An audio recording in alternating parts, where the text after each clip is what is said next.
رجب کا مہینہ اور ہمارے معاشرے میں پائے جانے والی عبادات۔ رجب کے مہینے میں عموماً 3 کام کیے جاتے ہیں۔ ایک تو 27ویں کی رات کو جاگا جاتا ہے، پھر اگلے دن روزہ رکھا جاتا ہے، رات کو جاگ کر عبادت کی جاتی ہے، اور اس کی وجہ یہ بتائی جاتی ہے کہ اس رات حضور اکرم صلی اللہ علیہ وسلم معراج پر تشریف لے گئے، اور روزہ اسی مناسبت سے ایک فضیلت کا کام سمجھ کر رکھا جاتا ہے۔ تیسری چیز جو اس مہینے میں عام ہے وہ کونڈے کرنا ہے، جن کو امام جعفر رحمت اللہ علیہ کے نام سے منسوب کیا جاتا ہے۔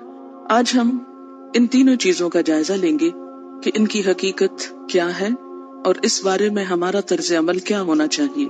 رات کی عبادت، دن کا روزہ شب معراج کی نسبت سے، اور 22 رجب کو کونڈے کرنا امام جعفر کی نسبت سے۔ ان چیزوں کا جائزہ لینے سے پہلے یہ بات ہم اپنے ذہن میں پھر سے دہرا لیں کہ دین دراصل وہ دین ہے جو اللہ سبحانہ و تعالیٰ نے ہم کو دیا ہے، جو محمد صلی اللہ علیہ وسلم کے ذریعے ہم تک پہنچایا گیا۔ قرآن پاک اس کے بارے میں فرماتا ہے، الیوم اکملت لکم دینکم واتممت علیکم نعمتی وردیت لکم الاسلام دینا۔ آج میں نے تمہارے لیے دین مکمل کر دیا، تم پر اپنی نعمت کو تمام کر دیا، اور تمہارے لیے دین اسلام کو پسند کر لیا۔ اس سے یہ بات پتہ چلتی ہے کہ دین نبی اکرم صلی اللہ علیہ وسلم کے زمانے میں ہی مکمل ہو گیا تھا۔ عبادت کے نام پر کیا کرنا چاہیے اور کیا نہیں کرنا چاہیے، اس کا سورس یا تو اللہ کی کتاب ہے یا پھر حضور اکرم صلی اللہ علیہ وسلم کی سنت ہے، کیونکہ جب ایک مسلمان ہوتا ہے تو جو کلمہ وہ پڑھتا ہے وہ لا الہ الا اللہ اور محمد رسول اللہ ہے۔ دین کے نام پر جو کام بھی ہم کریں گے اس کی اتھارٹی انہی 2 ہستیوں کی طرف سے ملنی چاہیے۔ ان کے بعد کسی انسان کو یہ حق حاصل نہیں، خواہ وہ کتنا بھی بڑا عالم کیوں نہ ہو، کتنا بھی ذہین کیوں نہ ہو، کتنا بھی سمجھدار کیوں نہ ہو، کہ وہ دین کے نام پر کوئی اور چیز انٹروڈیوس کرائے، کسی اور چیز کو رواج دے۔ اگر یہ حق دے دیا جائے تو دین میں طرح طرح کی نئی باتیں شامل ہو جائیں جو اصل دین کی جگہ لے لیں گی، اور دین کے نام پر بہت سا انتشار، اختلاف اور باہم عداوت جنم لے گی۔ یہ 3 عبادات، رات کا جاگنا، دن کا روزہ، اور اس کے بعد 22 رجب کو امام جعفر صادق کے نام پر کچھ پکانا اور دینا، یہ تمام چیزیں حضور صلی اللہ علیہ وسلم کے دور میں موجود نہیں تھی۔ 27 رجب کی رات، جسے عموماً شب معراج کہا جاتا ہے، اس میں آپ صلی اللہ علیہ وسلم کو اگر معراج نصیب ہوئی، اگر کا لفظ میں اس لیے بول رہی ہوں کہ اس تاریخ میں بھی اختلاف ہے، سال میں بھی اختلاف ہے، اس کا ذکر میں بعد میں کروں گی۔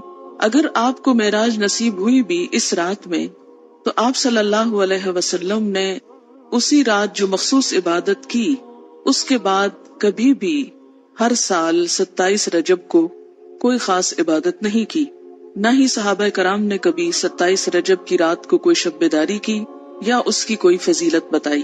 اسی طرح جہاں تک روزے کا تعلق ہے تو روزہ بھی سنت سے ثابت نہیں ہے، عزت افزائی کی جاتی۔ تو اس سے کیا پتہ چلتا ہے کہ اس رات میں شب بیداری اور اس دن میں روزے کی کوئی حقیقت نہیں۔ اسی طرح جہاں تک امام جعفر کے نام پر جو کونڈے دیے جاتے ہیں، تو بات یہ ہے کہ یہ تاریخ نہ تو امام جعفر رحمت اللہ علیہ کی پیدائش کی ہے اور نہ ہی آپ کی وفات کی ہے، لہٰذا ان کی طرف اس کی نسبت کا کوئی ثبوت ہی نہیں ملتا یا جواز ہی نہیں ملتا۔ امام جعفر رحمت اللہ علیہ کی ولادت ایک روایت کے مطابق 8 رمضان 80 ہجری میں ہوئی، یا 83 ہجری کی روایت بھی موجود ہے، 83 یا 80، اور وفات شوال کے مہینے میں 148 ہجری میں ہوئی۔ اس لیے نہ تو ہم یہ کہہ سکتے ہیں کہ آپ کی پیدائش کی خوشی میں یہ ہو رہا ہے، اور نہ ہی یہ کہہ سکتے ہیں کہ آپ کی وفات کے ضمن میں یہ کوئی کام ہو رہا ہے، اگرچہ اصلاً ہی کسی کی پیدائش یا کسی کی وفات پر کچھ کھانا پکانا یا مخصوص کھانے پکانا اسلام کی روح کے مطابق ہی نہیں۔ اسلام میں صدقہ خیرات کا جو تصور ہے وہ یہ کہ انسان جب اپنے پاس کچھ مال پائے یا کسی ضرورت مند کو دیکھے تو وہ صدقہ خیرات کرے۔ اسی طرح اسلام نے صدقہ خیرات کی کچھ مخصوص شکلیں نہیں بتائیں کہ وہ حلوہ ہو یا کھیر ہو یا پوریاں ہو یا چاول ہو یا دیگ ہو یا بریانی ہو یا کوفتے ہو، نہیں، اس لیے کہ اسلام ایسی کسی تکلیف میں انسان کو نہیں ڈالتا جو انسان کے لیے نبھانا مشکل کا سبب ہو یا مشکل پیدا کرے۔ ہم دیکھتے ہیں کہ اسلام ایک یونیورسل ریلیجن ہے، وہ کسی خاص کلچر کی پیداوار نہیں یا کسی خاص کلچر کے لیے نہیں، کسی خاص ملک یا علاقے کے لیے نہیں، ہر زمانے، ہر دور اور ہر علاقے کے لوگوں کے لیے ہے، اور اس میں ایسے احکامات ہیں کہ جو ہر علاقے کے لوگ سہولت کے ساتھ کر سکیں۔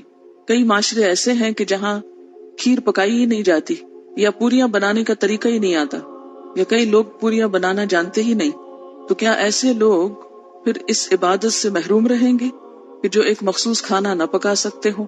اس لیے جتنی بھی من گھڑت چیزیں دین میں داخل کی گئیں، ان سب کے پیچھے اسی قسم کی باتیں آپ کو ملیں گی۔ کنڈوں کی رسم کے بارے میں ایک روایت کے مطابق اس کی ابتدا 1906 میں امیر مینائی کے خاندان سے ہوئی اور امام جعفر کے نام پر شروع ہوئی، اور یہ امیر مینائی کا خاندان جیسے کہ آپ جانتے ہیں کہ لکھنؤ سے یا ہندوستان سے تعلق رکھتا ہے، تو اس رسم کی تو ابتدا بھی عرب سے نہیں ہوئی یا جہاں اسلام کا اوریجن ہے وہاں سے نہیں آئی، تو اس کو اسلام یا دین کا حصہ یا نیکی یا عبادت آپ کیسے قرار دے سکتے ہیں؟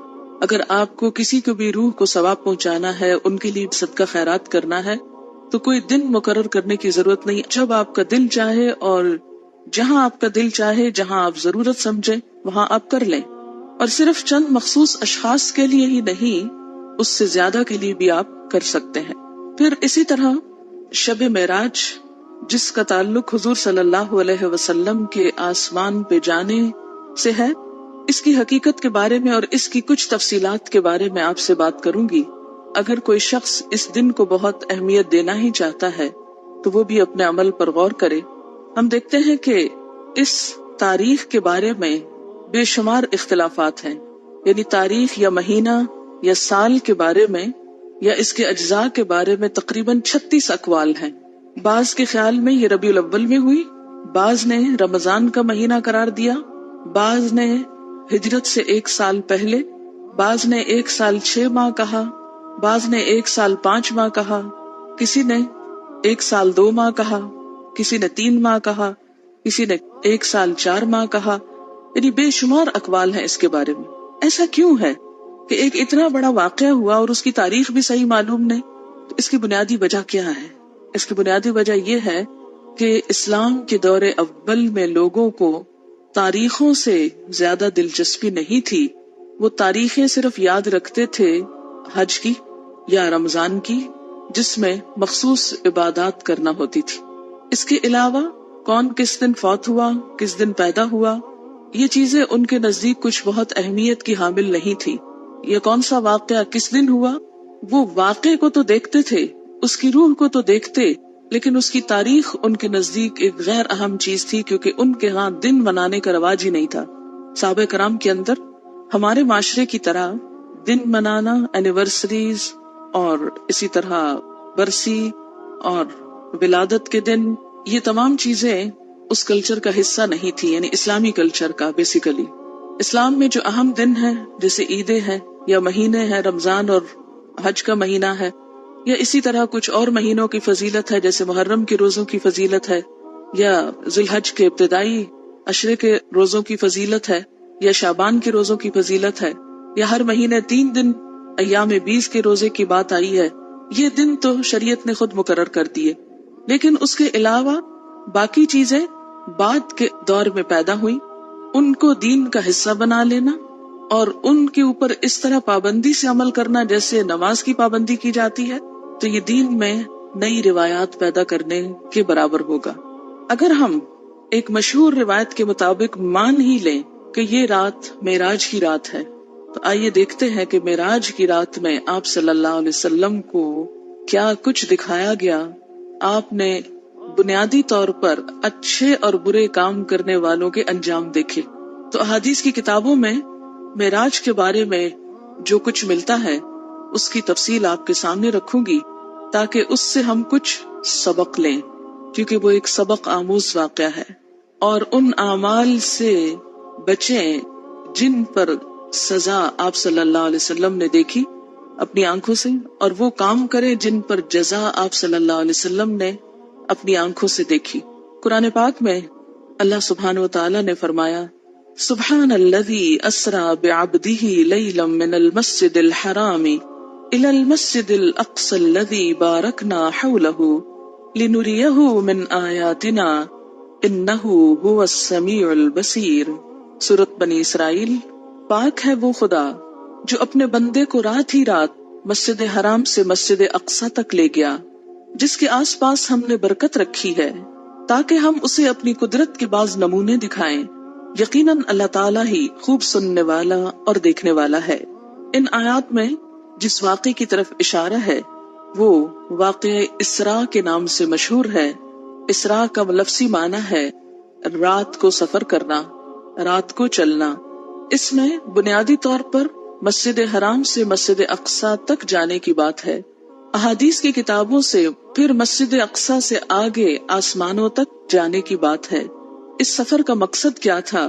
قرآن پاک میں آیا ہے لِنُرِيَهُ مِنْ آیاتنا، تاکہ ہم آپ صلی اللہ علیہ وسلم کو اپنی نشانیاں دکھائیں، اپنی آیات دکھائیں۔ تو پھر اگر ہم مانیں کہ معراج رجب میں تھی اور اس رات میں تھی، تو اصل چیز تو پھر وہ واقعہ ہے جو پیش آیا، اور پھر واقعے میں بھی صرف واقعہ نہیں، اس کا مقصد کہ کیوں یہ واقعہ پیش آیا، اور وہ واقعے کا مقصد کیا ہے؟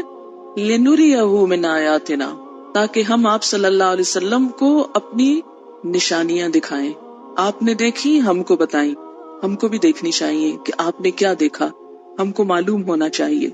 اسی طرح سورۃ النجم میں اس واقعے کی طرف کچھ اشارہ ملتا ہے، وَالنَّجْمِ إِذَا هَوَى مَا ضَلَّ صَاحِبُكُمْ وَمَا غَوَى وَمَا يَنطِقُ عَنِ الْهَوَى إِنْ هُوَ إِلَّا وَحْيٌ يُوحَى عَلَّمَهُ شَدِيدُ الْقُوَى ذُو مِرَّةٍ فَاسْتَوَى وَهُوَ بِالْأُفُقِ الْأَعْلَى ثُمَّ دَنَا فَتَدَلَّى فَكَانَ قَابَ قَوْسَيْنِ أَوْ أَدْنَى فَأَوْحَى إِلَى عَبْدِهِ مَا أَوْحَى مَا كَذَبَ الْفُؤَادُ مَا رَأَى أَفَتُمَارُونَهُ عَلَى مَا يَرَى وَلَقَدْ رَآهُ نَزْلَةً أُخْرَى عِنْدَ سِدْرَةِ الْمُنْتَهَى عِنْدَهَا جَنَّةُ الْمَأْوَى إِذْ يَغْشَى السِّدْرَةَ مَا يَغْشَى مَا زَاغَ الْبَصَرُ وَمَا طَغَى لَقَدْ رَآى مِنْ آيَاتِ رَبِّهِ الْكُبْرَى۔ ان آیات میں آپ صلی اللہ علیہ وسلم کے آسمانوں کی طرف جانے کا اور وہاں پر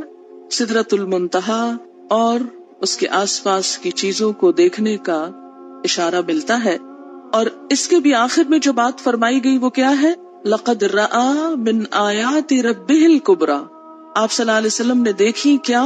اپنے رب کی بڑی بڑی نشانیاں۔ اور آپ کو معراج کیوں کروائی گئی تھی؟ آسمانوں پہ کیوں لے جایا گیا؟ یہ سب منظر کیوں دکھایا گیا؟ تاکہ آپ عین الیقین کچھ حقائق کو ملاحظہ فرمائیں اور پھر واپس آ کر لوگوں کو بتائیں اور لوگ ان سے فائدہ اٹھائیں۔ اس کا ترجمہ ہے، قسم ہے ستارے کی جب وہ جھکے کہ تمہارے ساتھی نے نہ راہ گم کی ہے اور نہ ٹیڑھی راہ پر ہے اور نہ اپنی نفسانی خواہش سے کوئی بات کہتے ہیں۔ یعنی یہ پہلے ہی وضاحت کر دی گئی کہ آپ اپنی کو من گھڑت دل کی باتیں نہیں کرتے۔ وہ قرآن تو صرف وہی ہے جو اتاری جاتی ہے، اسے پوری طاقت والے فرشتے نے سکھایا ہے جو زور آور ہے۔ وہ سیدھا کھڑا ہو گیا اور وہ بلند آسمان کے کناروں پر تھا، یعنی فرشتہ، پھر نزدیک ہوا اور اتر آیا، پس 2 کمانوں کا فاصلہ رہ گیا، بلکہ اس سے بھی کم۔ پس اس نے خدا کے بندے کو پیغام پہنچایا جو بھی پہنچایا۔ جو دیکھا اس میں پیغمبر کے دل نے جھوٹ نہیں کہا۔ کیا تم جھگڑا کرتے ہو اس پر جو پیغمبر دیکھتے ہیں؟ اسے تو ایک مرتبہ اور دکھایا تھا، یعنی اللہ تعالیٰ نے ایک اور مرتبہ بھی دکھایا تھا۔ کہاں؟ سدرۃ المنتہا کے پاس۔ وَلَقَدْ رَآهُ، اور البتہ تحقیق اس نے یعنی آپ صلی اللہ علیہ وسلم نے دیکھا تھا اس کو یعنی جبریل کو۔ کہاں؟ نزلۃ اخری، ایک اور مرتبہ۔ کہاں؟ عند سدرۃ المنتہا، سدرۃ المنتہا کے پاس۔ اسی کے پاس جنت المأویٰ ہے۔ جبکہ سدرہ کو چھپائے جا رہی تھی وہ چیز جو چھپا رہی تھی، نہ تو نگاہ بہکی نہ حد سے بڑھی، یقیناً اس نے یعنی آپ صلی اللہ علیہ وسلم نے اپنے رب کی بڑی بڑی نشانیوں میں سے بعض نشانیاں دیکھی تھی. یہ تو ہے قرآن کا بیان، لیکن باقی تفصیلات کہ وہ نشانیاں کیا تھی، قرآن نے صرف کیا ذکر کیا کہ نشانیاں دیکھی. وہ نشانیاں کیا تھی وہ احادیث کی کتابوں میں ہیں. اب ان کے بارے میں تھوڑی سی روایات میں آپ کے سامنے پڑھوں گی، اور اس کی روشنی میں ہمیں معراج اور رجب کو دیکھنا چاہیے اور اپنے اعمال کی طرف نظر کرنی چاہیے. صحیح بخاری میں حضرت انس بن مالک سے مروی ہے کہ معراج والی رات میں جب کہ بیت اللہ شریف سے آپ کو بلایا گیا، آپ کے پاس 3 فرشتے آئے جبکہ آپ سو رہے تھے. ان میں سے اگلے نے پوچھا کہ ان سب میں سے کون ہیں؟ درمیان والے نے جواب دیا کہ یہ سب سے اچھے ہیں. تو سب سے آخر والے نے کہا بس پھر ان کو لے چلو. یعنی آپ اور لوگوں کے قریب سوئے ہوئے تھے، اسی لیے فرمایا کون ہے، پہچان کے پھر آپ کو لے چلے. اس رات میں صرف اتنا ہی ہوا، آپ نے انہیں دیکھا نہیں. دوسری رات پھر یہ تینوں آئے، اس وقت بھی آپ سو رہے تھے، لیکن آپ کا سونا اس طرح کا تھا کہ آنکھیں سو رہی تھی اور دل جاگ رہا تھا. تمام انبیاء کی نیند ایسی ہی ہوتی ہے. اس رات انہوں نے آپ سے کوئی بات نہیں کی اور آپ کو اٹھا کر زمزم کے پاس لٹایا. سینہ گردن تک خود جبریل علیہ السلام نے اپنے ہاتھ سے چاک کیا. یہ شق صدر کا واقعہ دوسری مرتبہ، ایک مرتبہ بچپن میں بھی. اور سینہ اور پیٹ کی تمام چیزیں نکال کر انہیں اپنے ہاتھ سے زمزم کے پانی سے دھویا. جب خوب پاک صاف کر چکے تو آپ کے پاس ایک سونے کا تشت لایا گیا جس میں سونے کا ایک بڑا پیالہ تھا جو حکمت اور ایمان سے پر تھا. اس سے آپ کے سینے کو اور گلے کی رگوں کو پر کر دیا، پھر سینے کو سی دیا. اس دور میں تو یہ بات جب آپ نے بتائی تو لوگوں کے ایمان ہل گئے اور لوگوں کو سمجھنے بھی مشکل ہو گئی. اگر اس دور کے لوگوں کو یہ بتایا جاتا کہ 1400 سال بعد کچھ لوگ ایسے پیدا ہوں گے جو عام انسانوں کے بھی سینے چیر کر ان کے دل نکال کر بدلیں گے، تو ان کے ایمان شاید متزلزل ہو جاتے اور کوئی یقین نہ کرتا. آج اگر انسان نے یہ مہارت حاصل کر لی ہے تو فرشتوں کے لیے یہ کام آخر کیوں مشکل ہے جو زمین سے آسمان اور آسمان سے زمین تک آتے جاتے ہیں. مسلم کی روایت ہے کہ پھر آپ کے پاس ایک تیز رفتار سواری لائی گئی جس کا نام براق تھا، جو صحیح معنوں میں برق رفتار تھا. منتہائے نظر پر ایک قدم رکھتا تھا، یعنی اس کا ایک قدم کہاں ہوتا تھا کہ جہاں نگاہ جا کے ٹکتی تھی، ایک یہاں اور ایک وہاں، یعنی اتنا تیز رفتار. حضرت جبریل علیہ السلام نے اس کو پکڑ کر حضور صلی اللہ علیہ وسلم کو سوار ہونے کے لیے کہا. آپ نے سوار ہونے کا جب ارادہ کیا تو وہ براق کسی قدر شوخی اور تیزی کرنے لگا. حضرت جبریل نے اس کے کان میں کہا کہ تجھے معلوم ہے کہ آپ صلی اللہ علیہ وسلم سے زیادہ مکرم اور محترم کوئی نہیں جو تجھ پر سوار ہوا. یہ سن کر براق ارق ارق اور پسینہ پسینہ ہو گیا. اب یہ ترمذی کی روایت ہے، لہٰذا یہ مختلف کتابوں کی روایات کا مجموعہ ہے. جہاں جہاں جو آئے گی روایت اس کتاب کا نام بھی میں کوٹ کرتی جاؤں گی تاکہ کبھی آپ کو ریفرنس کے لیے دیکھنا ہو تو دیکھ سکے. آپ صلی اللہ علیہ وسلم اس پر سوار ہو گئے. حضرت جبریل آپ کے رفیق اور ہم رکاب ہوئے. امام بہقی نے حضرت ابن عباس سے بیان کیا ہے کہ رسول اللہ صلی اللہ علیہ وسلم نے فرمایا شب معراج میں ایک مقام سے مجھے نہایت ہی اعلیٰ اور مست خوشبو آنے لگی. میں نے پوچھا یہ خوشبو کیسی ہے؟ جواب ملا کہ فرعون کی لڑکی کی مشاطہ کہتے ہیں جو کنگھی کرتی، جیسے پارلر میں کام کرنے والی جیسے لڑکیاں ہوتی، تو اس کے دربار میں یہ ایک بیوٹیشن تھی، وہ سمجھیں یا مشاطہ، اور اس کی اولاد کے محل کی ہے. فرعون کی شہزادی کو کنگھی وغیرہ کرتے ہوئے اس کے ہاتھ سے اتفاقاً کنگھی گر پڑی تو اس کی زبان سے بے ساختہ بسم اللہ نکل گیا. اس پر شہزادی نے اس سے کہا اللہ تو میرا باپ ہی ہے. فرعون کہتا تھا نا انا ربکم الاعلی، میں تمہارا بڑا رب ہوں. تو اس نے جواب دیا نہیں، اللہ وہ ہے جو مجھے اور تجھے اور خود فرعون کو روزی دیتا ہے. اس نے کہا اچھا کیا تو میرے باپ کے سوا کسی اور کو رب مانتی ہے؟ اس نے جواب دیا کہ ہاں، میرا اور تیرے باپ کا رب اللہ ہے. اس نے اپنے باپ فرعون سے کہلوایا، یعنی بتایا اس کو، تو وہ بہت ناراض ہوا. اسی وقت برسر دربار بلوا بھیجا اور کہا کیا تو میرے سوا کسی اور کو اپنا رب مانتی ہے؟ اس نے کہا ہاں، میرا اور تیرا رب اللہ ہی ہے جو بلندیوں اور بزرگیوں والا ہے. فرعون نے پھر اسی وقت حکم دیا کہ تانبے کی جو دیگ بنی ہوئی ہے اسے خوب تپایا جائے. جب وہ بالکل آگ جیسی ہو جائے تو اس کے بچوں کو اس میں ایک ایک کر کے ڈال دیا جائے، خود اسے بھی اسی میں ڈال دیا جائے. فرعون کے بارے میں قرآن میں آتا نا انہ طغی، سرکش ہو گیا ہے اور بہت شدید قسم کی سزائیں دیتا تھا اپنے لوگوں کو. چنانچہ وہ گرم کی گئی جب وہ آگ جیسی ہو گئی تو حکم دیا کہ اس کے بچوں کو اس میں ڈال دیا جائے۔ اس نے کہا بادشاہ ایک درخواست میری منظور کرو، وہ یہ کہ میری اور میرے بچوں کی ہڈیاں ایک ہی جگہ ڈال دینا۔ فرعون نے کہا تیرے حقوق میرے ذمے کچھ ہیں اس لیے یہ منظور ہے، نہیں تو ہماری خدمت گار ہے اس لیے تمہاری یہ بات پوری کر دوں گا۔ جب وہ اور اس کے بچے اس میں ڈال دیے گئے اور سب جل کر راکھ ہو گئے تو سب سے چھوٹے بچے کی باری آئی جو ماں کی چھاتی سے لگا ہوا دودھ پی رہا تھا۔ فرعون کے سپاہیوں نے جب اسے گھسیٹا تو اس نیک بندی کی آنکھوں تلے اندھیرا چھا گیا۔ خدا نے اس بچے کو اس وقت زبان دی، اس نے بآواز بلند کہا اماں جان افسوس نہ کرو، ذرا برابر بھی پسو پیش نہ کرو، حق پر جان دینا ہی سب سے بڑی نیکی ہے۔ چنانچہ اسے صبر آ گیا، اسے بھی اس میں ڈال دیا گیا اور آخر میں ان بچوں کی ماں کو بھی، رضی اللہ عنہم اجمعین۔ یہ خوشبو کی مہکیں اسی کے جنتی محل سے آ رہی ہیں۔ آپ نے اس واقعے کے ساتھ ہی بیان فرمایا کہ 4 چھوٹے بچوں نے گہوارے میں بات کی تھی، ایک تو یہی بچہ، ایک وہ جس نے حضرت یوسف کی شہادت دی تھی، اور ایک وہ بچہ جس نے حضرت جریج ولی اللہ کی پاک دامنی کی شہادت دی تھی، ان پہ الزام لگا تھا، اور حضرت عیسیٰ ابن مریم علیہ السلام۔ اس کا ذکر تفسیر ابن کثیر میں موجود ہے۔ اس کے بعد براق لایا گیا دوبارہ، آپ اس پر سوار ہو کر آسمان تک پہنچے، پہلے آسمان تک۔ جبریل علیہ السلام نے آسمان کا دروازہ کھلوایا، فرشتوں کی طرف سے پوچھا گیا کون ہے؟ حضرت جبریل نے فرمایا میں جبریل ہوں۔ پوچھا گیا ساتھ کون ہے؟ بتایا کہ محمد صلی اللہ علیہ وسلم ہے۔ پوچھا گیا ان کے پاس پیغام الہی دے کر بھیجا گیا؟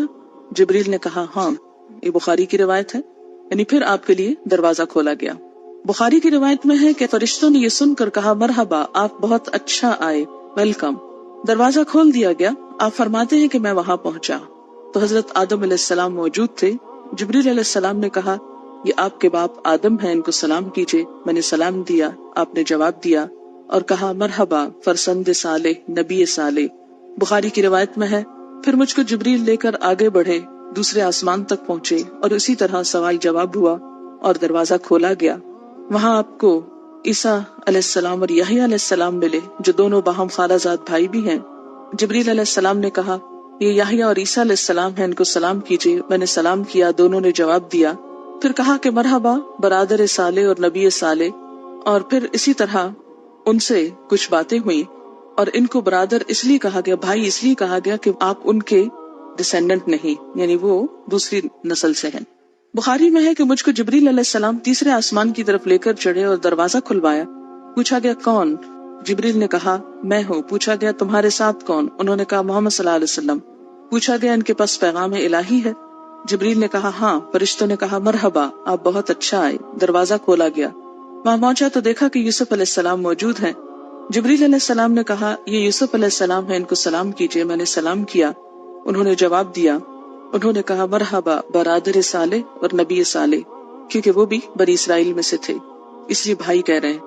بخاری کی روایت میں کہ جبریل علیہ السلام مجھ کو لے کر آگے بڑھے، چوتھے آسمان پر اسی طرح سوال جواب ہوا، اور وہاں پر حضرت ادریس علیہ السلام موجود تھے، سلام دعا ہوئی، اور اسی طرح کہا برادر صالح اور نبی صالح۔ پھر جبریل علیہ السلام آگے بڑھے پانچویں آسمان تک، وہاں بھی اسی طرح سلام دعا ہوا، وہاں پر ہارون علیہ السلام موجود تھے، انہوں نے بھی برادر صالح اور نبی صالح کہہ کر ویلکم کیا۔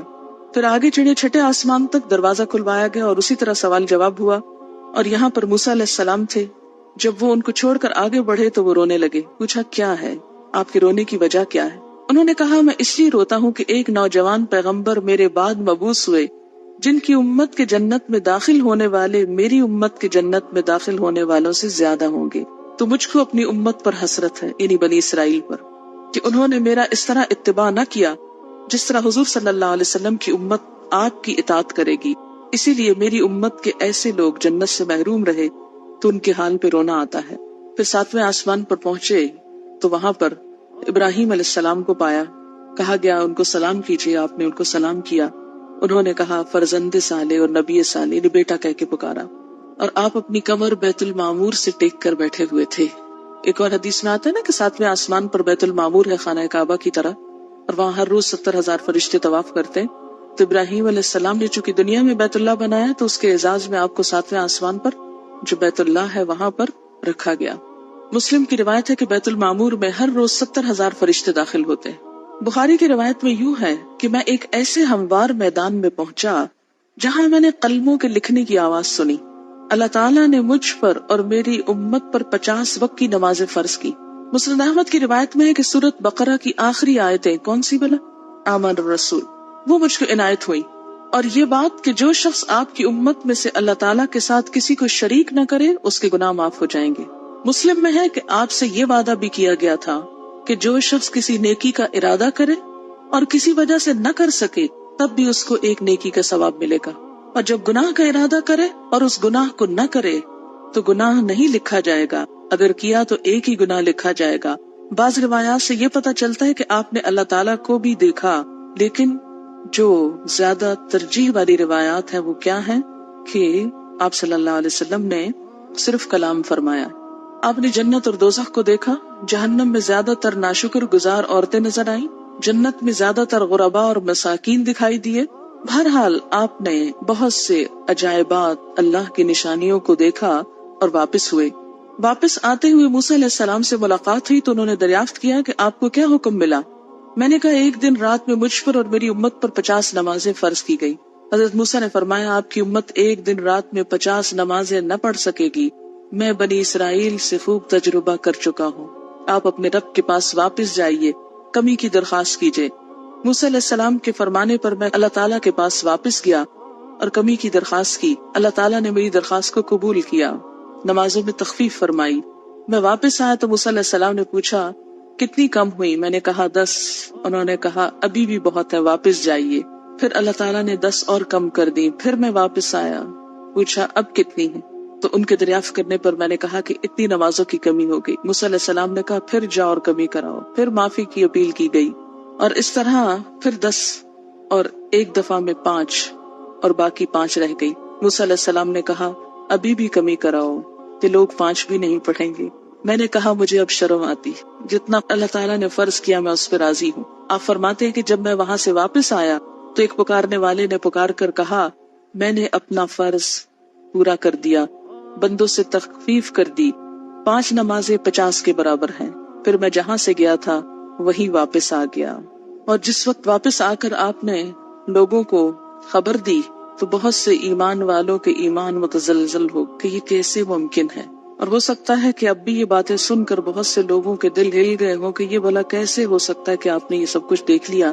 بات یہ ہے کہ مشکل اسی وقت ہو سکتی ہے جب انسان اللہ تعالیٰ کی قدرت پر شک کرے، اور اگر اس بات کا یقین ہو کہ اللہ کے ہاں کچھ بھی مشکل نہیں، کن کہہ کے وہ کچھ بھی کر سکتا ہے، کسی سے کرا سکتا ہے، ایک اشارے میں اوپر سے نیچے اور نیچے سے اوپر تہ و بالا ہر چیز کو کر سکتا ہے. مسلم میں ہے کہ حضور صلی اللہ علیہ وسلم فرماتے ہیں جب میں نے معراج کا یہ واقعہ مشرکین مکہ کو سنایا تو انہوں نے اس کی تردید کی اور تکذیب کی اور بیت المقدس کی علامتیں دریافت کرنا شروع کر دی. کیسا ہے بیت المقدس؟ تو اللہ تعالیٰ نے بیت المقدس کو میرے سامنے ظاہر فرمایا، اور جو جو باتیں اور نشانیاں مشرکین دریافت کرتے میں دیکھ دیکھ کر بتاتا جاتا. ان تمام بیانات سے یہ بات یقینی طور پر ثابت ہو گئی کہ حضور صلی اللہ علیہ وسلم نے بحکم خدا مکہ سے بیت المقدس اور وہاں سے 7ویں آسمان پر تشریف لے جا کر اسی شب کو واپس تشریف لائے. آپ جسم سمیت گئے، جسم سمیت آئے. یہ محض خواب نہ تھا بلکہ روح جسم کی بیداری کی حالت کے ساتھ گئے.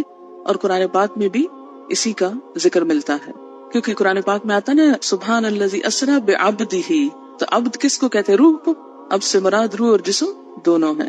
قرآن کے مطابق سب کا حساب کتاب قیامت کے دن ہوگا. تو پھر حضور صلی اللہ علیہ وسلم نے کیسے پہلے سزا اور جزا یعنی جنت اور دوزخ کا مشاہدہ کیا؟ یہ کون لوگ تھے جن کا حساب پہلے ہوا؟